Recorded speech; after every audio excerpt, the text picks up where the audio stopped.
बिहार में विधानसभा चुनाव से पहले एनडीए बचेगा या टूट जाएगा? नीतीश किस खेमे में जाएंगे? बीजेपी के साथ रहेंगे या आरजेडी के साथ, या फिर अकेले ही चुनाव मैदान में दिखाई देंगे?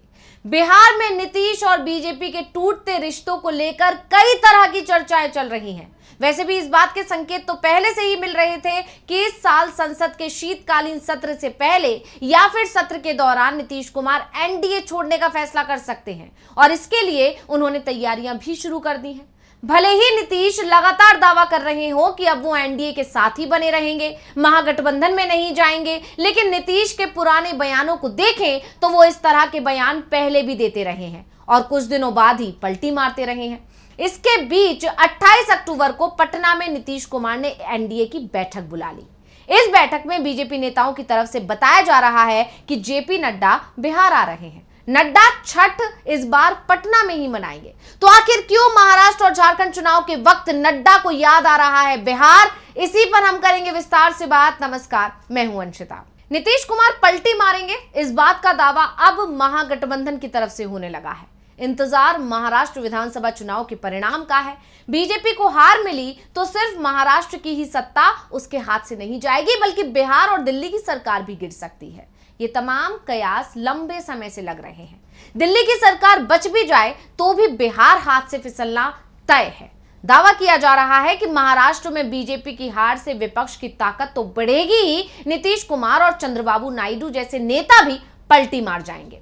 खास तौर पर नीतीश कुमार को लेकर यहां तक कहा जा रहा है कि वो इंडिया के संपर्क में है। 28 अक्टूबर को पटना में नीतीश कुमार ने एनडीए की बैठक बुलाई थी। इस बैठक में जो तेवर नीतीश कुमार के दिखाई दिए थे, उसने बीजेपी हाईकमान की नींद उड़ा दी है। एक तरफ तो गिरिराज सिंह को बीजेपी ने सीमांचल एरिया में हिंदू स्वाभिमान यात्रा निकालने की इजाजत दी। हाँ, वो बात अलग है कि जेडीयू के दबाव में यात्रा को बीजेपी की यात्रा ना बताकर गिरिराज की निजी यात्रा बता दिया। लेकिन जिस तरह से केंद्रीय मंत्री की यात्रा निकली, उससे यह साफ है कि बीजेपी हाईकमान की शह पर ही ये यात्रा निकाली गई और गिरिराज की यात्रा से जेडीयू खुश नहीं है। इसे नीतीश कुमार ने सार्वजनिक रूप से बता भी दिया। एनडीए की बैठक में नीतीश ने यहां तक कह दिया कि बीजेपी के 2 नेताओं के कारण उन्होंने एनडीए छोड़ा था। यानी कोई ये कहता है कि नरेंद्र मोदी के चलते हमने एनडीए छोड़ा तो बिल्कुल गलत बोलता है। नीतीश ने इशारों में गिरिराज सिंह को इसका सबसे बड़ा कारण बता दिया था, जो बीजेपी नेता संजय जायसवाल के बयानों को भी टकराव बढ़ाने वाला बताया है। और एक बार फिर गिरिराज के बयानों से नीतीश अब चिंता में दिखाई दे रहे हैं और उन्होंने बीजेपी हाईकमान तक अपनी बात पहुंचा दी है। नीतीश की नाराजगी के बीच जेडीयू की चेतावनी से बीजेपी हाईकमान अब चिंता में दिख रहा है और इसी के चलते जेपी नड्डा ने तुरंत ही पटना जाने का कार्यक्रम तय कर लिया। दीपावली का मौका है, ऐसे में जेपी नड्डा ने पटना में छठ मनाने का फैसला कर लिया है। 7 नवंबर को शाम 3 बजे जेपी नड्डा पटना पहुंचेंगे। नीतीश कुमार के साथ नड्डा छठ घाट पहुंचेंगे, ये दिखाने के लिए कि नीतीश एनडीए में ही हैं, कोई भी टूट नहीं होने वाली है। नड्डा सीएम आवास भी जाएंगे, क्योंकि आपको याद होगा पिछले दिनों जब नड्डा पटना आए थे तो सीएम आवास नहीं गए थे, नीतीश कुमार से उनकी मुलाकात नहीं हुई थी और इसके बाद चर्चाएं गर्मा गई थी कि आखिर ऐसा क्यों हुआ। तो इन तमाम चर्चाओं पर विराम लगाने के लिए ही नड्डा इस बार सीएम आवास भी जाएंगे, जहां नीतीश कुमार के साथ उनकी बैठक होगी। दरअसल नीतीश कुमार ने 28 अक्टूबर को एनडीए की बैठक में बीजेपी विधायक सांसदों को आदेश देने वाले लहजे में कहा है कि वो अपने अपने क्षेत्र में बिहार सरकार की अल्पसंख्यक, खास तौर पर मुसलमानों के लिए जो काम किए गए हैं, जो योजनाएं लाई गई हैं, उनके बारे में बताएं। ये बताएं कि एनडीए की सरकार में मुसलमानों को कितना विकास हो रहा है, जबकि आरजेडी की सरकार के समय क्या हालात थे। यानी एक तरफ गिरिराज सिंह हिंदुत्व का प्रचार कर रहे हैं, बीजेपी की तरफ से बहुसंख्यकों के ध्रुवीकरण की कोशिश हो रही है, बटोगे तो कटोगे जैसे नारों का शोर बीजेपी कैंप में सुनाई दे रहा है, तो दूसरी तरफ नीतीश कुमार जोड़ने की बात कर रहे हैं।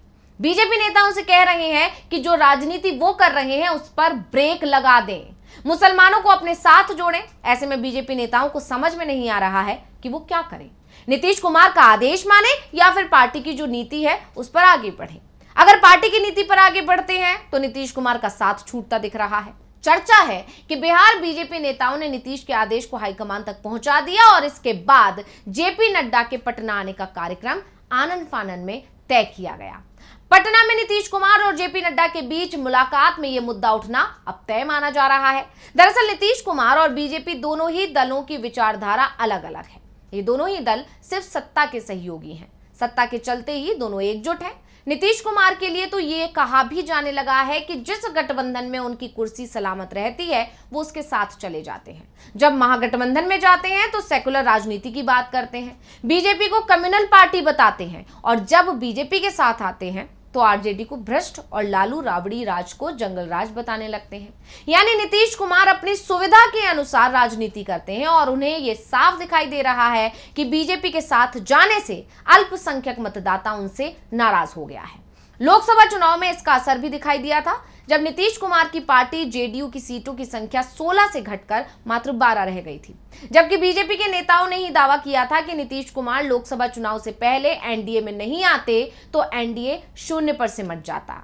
यानी एनडीए में आने से नीतीश को नुकसान ही उठाना पड़ा है। बीजेपी को इस बात का एहसास है कि अगर नीतीश साथ नहीं रहेंगे तो विधानसभा चुनाव में भी उसका सूपड़ा साफ हो जाएगा। ऐसे में बीजेपी के सामने सबसे बड़ी मुश्किल यही खड़ी हो गई है कि वो नीतीश के आगे क्या सरेंडर कर दे।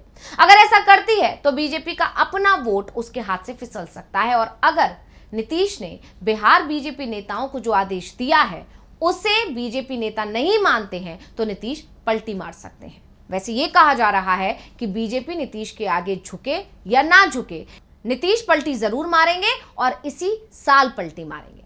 दरअसल कहा जा रहा है कि वक्फ बिल को लेकर नीतीश कुमार परेशान हैं। उन्होंने अपनी चिंता बीजेपी हाईकमान तक पहुंचा भी दी थी, लेकिन फिर भी बीजेपी वक्फ बिल को संसद के शीतकालीन सत्र में लेकर आने की तैयारी में है, और कहा जा रहा है कि जेडीयू वक्फ संशोधन बिल का संसद में विरोध कर सकता है, और इसी के चलते बीजेपी की नींद उड़ी हुई है। और जिस तरह से नीतीश के तेवर सख्त होते हुए दिख रहे हैं बीजेपी के खिलाफ, और बीजेपी नेताओं से वो मुसलमानों के हक में सरकार ने क्या काम करवाए हैं इसे गिनाने की बातें कह रहे हैं, उससे साफ है कि नीतीश के मन में कुछ और ही चल रहा है। ऐसे में नड्डा और बीजेपी के सामने बड़ी समस्या ये खड़ी हो गई है कि पार्टी को बचाए या सरकार को, और इसी के चलते नड्डा का पटना दौरा बेहद महत्वपूर्ण हो गया है। वैसे ये भी कहा जा रहा है कि नीतीश ने जो तेवर कड़े किए हैं उससे वो बिहार के बीजेपी नेताओं को अपनी ताकत दिखाने के साथ ही उन्हें इस बात का एहसास कराने की कोशिश भी कर रहे हैं कि उनकी हैसियत इतनी नहीं है कि वो नीतीश कुमार को चुनौती दे सके। वैसे भी बीजेपी की तरफ से ये बात पहले ही साफ कर दी गई है कि 2025 का विधानसभा चुनाव वो नीतीश के नेतृत्व में लड़ेगी, लेकिन नीतीश क्या एनडीए का नेतृत्व करेंगे, इस पर सवाल जरूर बने हुए हैं। ऐसे में जेपी नड्डा नीतीश को मनाने के लिए क्या डील करते हैं, नीतीश को अपने पाले में रखने के लिए जेडीयू की किन शर्तों को स्वीकार करते हैं, इसी पर अब सभी की निगाहें हैं। नहीं तो ये तो तय माना जा रहा है कि नीतीश कुमार इसी साल पलटी मार सकते हैं। यानी एक बात तो साफ है कि नीतीश के जो तेवर सख्त हो रहे हैं उसने बीजेपी खेमे में खलबली मचा दी, और ये खलबली इतनी बढ़ गई है कि खुद जेपी नड्डा ने अब कमान संभाली है और वो बिहार पहुंच रहे हैं, और बिहार में पहुंचकर छठ पूजा तो एक बहाना है, बल्कि इसकी आड़ में वो नीतीश को मनाने की कोशिश करेंगे, एकजुटता का संदेश देने की कोशिश करेंगे। अब बीजेपी की ये जो कोशिश है या बीजेपी की जो ये दाव है ये कितना सफल हो पाएगा, वो नीतीश को मना पाएंगे या नहीं मना पाएंगे, और नीतीश को मनाने के लिए किन किन शर्तों पर हामी भरेंगे, अब ये देखने वाली बात होगी। तो ये जानकारी आपको कैसी लगी हमें कमेंट करके अपनी राय जरूर दीजिएगा। इसी के साथ मुझे दीजिए इजाजत। देखते रहिए डीवी लाइव। नमस्कार।